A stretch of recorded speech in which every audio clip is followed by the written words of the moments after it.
ஒரு மனிதன் நிதானமாகவும் பொறுமையாகவும் செயல்பட்டா அவன் செய்கிற எல்லா விஷயங்கள்லுமே கண்டிப்பாக வெற்றி அடையலாம். நம்ம வாழ்க்கையில் பல மனிதர்களை பார்த்துருப்போம். அதில் பல பேர் பார்த்திங்கன்னா பொறுமையே இல்லாமல் ரொம்ப அவசரப்பட்டு எல்லா செயல்களுமே செய்வாங்க, எல்லா விஷயங்களையுமே முடிவெடுப்பாங்க. இந்த பொறுமை இல்லாத காரணத்தினால அவங்க வாழ்க்கையில் ரொம்ப பெரிய இன்னல்கள்லாம் அவங்களுக்கு ஏற்படும். இந்த பொறுமை இருக்கிறதுனால கிடைக்கக்கூடிய நன்மைகள்லாம் என்ன அப்படிங்கிறத ஒரு சின்ன கதை மூலமாக பார்ப்போம். முன்னொரு காலத்தில் ஒரு சின்ன கிராமம் ஒன்று இருந்துச்சு. அது ஒரு அழகான கிராமம். அந்த கிராமத்தில் நிறைய மக்கள் வாழ்ந்துக்கிட்டு இருந்தாங்க. இப்போ அந்த மக்கள்லாம் பார்த்திங்கன்னா எப்போவுமே ரொம்ப அவசரமாக எல்லா செயல்களுமே செஞ்சுக்கிட்டு இருப்பாங்க. நிற்கக்கூட நேரம் இல்லாமல் எல்லாமே பண்ணிக்கிட்டு இருப்பாங்க. அதாவது ஒரு வேலையை ரொம்ப வேகமாக செய்கிறது வேறு, ஆனால் செய்கிற எல்லாத்தையுமே ரொம்ப அவசரமாக செஞ்சுக்கிட்டு இருப்பாங்க.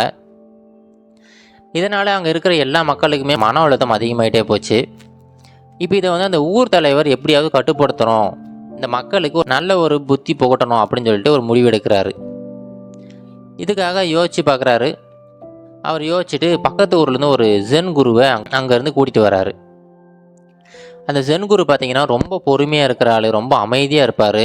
அவரை பார்த்த பல பேர் வந்து அவங்க வாழ்க்கையில் ரொம்ப பொறுமையாகவும் நிதானமாகவும் செயல்பட்டுக்கிட்டு இருக்காங்க. சரி, இவரை கூட்டிகிட்டு வந்து எல்லா மக்களுக்குமே ஒரு ஸ்பீச் கொடுக்க சொல்லலாம். எல்லா மக்கள் முன்னாடியுமே இவர் ஒரு அறிவுரை கொடுத்தாருன்னா எல்லாருமே ரொம்ப பொறுமையாக மாறிடுவாங்க அப்படிங்கிற நம்பிக்கையில் அந்த ஊர் தலைவர் வந்து அந்த ஜென் குருவை அங்கே கூட்டிகிட்டு வராரு. இப்போ எல்லாருக்குமே ஒரு அறிவிப்பு கொடுக்கப்படுது. இந்த மாதிரி பொறுமையாக இருக்கிறது எப்படி அப்படிங்கிறத சொல்கிறதுக்காக நம்ம ஊருக்கு ஒரு ஜென் குரு வராரு, எல்லா மக்களுமே நம்ம ஊரில் இருக்கிற அந்த மைதானத்தில் கூடுங்க அப்படின்னு சொல்லிட்டு ஒரு செய்தி வந்து எல்லாருக்குமே பரப்பப்படுது. சரி, எல்லா மக்களுமே ரொம்ப அவசரமாக இருந்தாலும் பரவாயில்ல, என்ன தான் சொல்கிறாருன்னு பார்ப்போம்னு சொல்லிட்டு ஒரு 500 பேர் வந்து அங்கே கூடுறாங்க. இப்போது அடுத்த நாள் காலையில் ஜென் குரு அங்கேருந்து வராரு. அவருக்கு வந்து ஒரு மேடை அமைக்கப்பட்டிருக்கு. அவருக்கு முன்னாடி ஒரு மைக்குமே வச்சுருக்காங்க அவர் பேசுகிறதுக்காக. இப்போது அவர் வந்து அங்கே நிற்கிறாரு. அந்த 500 பேருமே ரொம்ப ஆவலாக பார்த்துக்கிட்டு இருக்காங்க, என்ன பண்ண போகிறாரு, என்ன பேச போகிறாரு அப்படின்ட்டு. இப்போ அந்த ஜென் குரு பார்த்திங்கன்னா ஒரு 2 நிமிஷம் அப்படியே அமைதியாக நிற்கிறாரு. ஆனால் எதுவுமே பேசலை. இப்போ கொஞ்சமாக மக்களுக்கு வந்து அப்படியே பொறுமை எழுந்துக்கிட்டே போகிறாங்க, என்ன எதுவுமே பேசாமல் நிற்கிறாரு அப்படின்ட்டு. பார்த்திங்கன்னா அடுத்த அரை மணி நேரத்துக்குமே எதுவுமே பேசாமல் ரொம்ப அமைதியாக நின்றுக்கிட்டே இருக்கார். இப்போ இதை பார்த்த மக்களில் பல பேர் வந்து இவர் எதுவும் பேச மாட்டார் போலன்னு சொல்லிட்டு கிளம்பி போயிட்டாங்க. இப்போ அந்த கூட்டமே அதோட மூடப்படுது. இப்போ அடுத்த நாள் காலையிலுமே அதே மாதிரி ஜென் குரு பேசுவார்னு சொல்லிட்டு சொல்கிறாங்க. இப்போ பார்த்தீங்கன்னா முன்னாடி நாள் வந்து 500 பேர் வந்தாங்க. இப்போ அடுத்த நாள் பார்த்தீங்கன்னா வெறும் 300 பேர் தான் வந்திருக்காங்க, ஒரு 200 பேர் வரவே இல்லை. இப்போ அந்த 300 பேருக்கு முன்னாடியுமே ஜென் குரு நிற்கிறாரு. மறுபடியுமே அவர் எதுவுமே பேசலை, ரொம்ப அமைதியாகவே நின்றுக்கிட்டு இருக்காரு. இப்போவுமே அந்த மக்கள்லாம் ரொம்ப ஏமாற்றத்தோடு திரும்ப கிளம்பி போயிட்டாங்க. இப்போ மறுபடியும் அடுத்த நாள் வந்து அதே போல் அறிவிப்பு வெளியிடப்படுது. இந்த டைம் பார்த்தீங்கன்னா வெறுமனே ஒரு 100 பேர் தான் இருக்காங்க. இப்போ அந்த 100 பேருக்கு முன்னாடியுமே இந்த ஜென் குரு போய் நிற்கிறாரு. இப்போவுமே அவர் எதுவுமே பேசலை, ரொம்ப அமைதியாக நின்றுக்கிட்டு இருக்காரு. இப்போ அடுத்த நாள் பார்த்தீங்கன்னா கிட்டத்தட்ட 4வது நாள் வந்துருச்சு. இப்போது கடைசியாக பார்த்தீங்கன்னா வெறுமனே 10 பேர் தான் அந்த கூட்டத்தில் இருக்காங்க. இப்போ அந்த 10 பேருக்கு முன்னாடி அந்த ஜென் குரு நின்றுக்கிட்டு இருக்காரு. இப்போ தான் அவர் முதல் முறையாக வாயை திறந்து பேச ஆரம்பிக்கிறாரு. இப்போ அந்த மக்கள்லாம் கேட்குறாங்க, ஐயா 5 நாளைக்கு முன்னாடி 500 பேர் இருந்தோம், அப்போவே நீங்கள் பேசியிருக்கலாமே, பேசியிருந்தால் உங்களை கருத்துக்கள் எல்லாமே மக்களுக்கு போய் சேர்ந்துருக்குமே அப்படின்னு சொல்லிட்டு அந்த மக்கள் கேட்குறாங்க.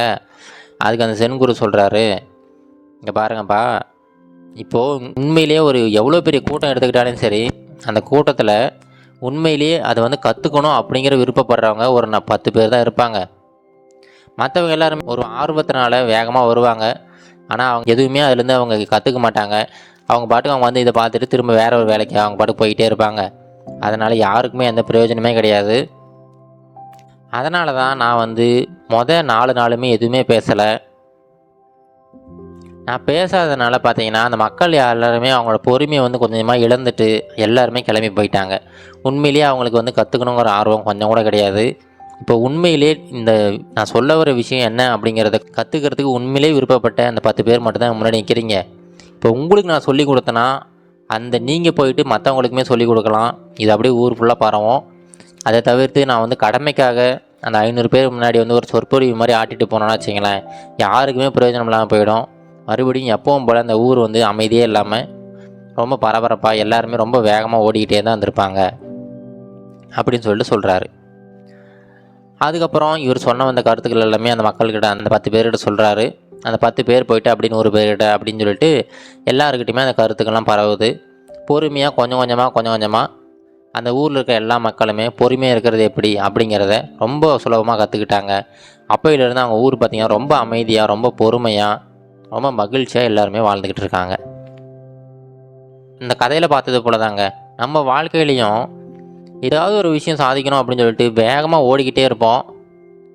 இப்போ அந்த ஒரு இடத்துக்கு ஓடிக்கிட்டே இருப்போம். இப்போ அதுலேயுமே நாங்கள் எழுதி முழுசாக கற்றுக்க மாட்டோம்.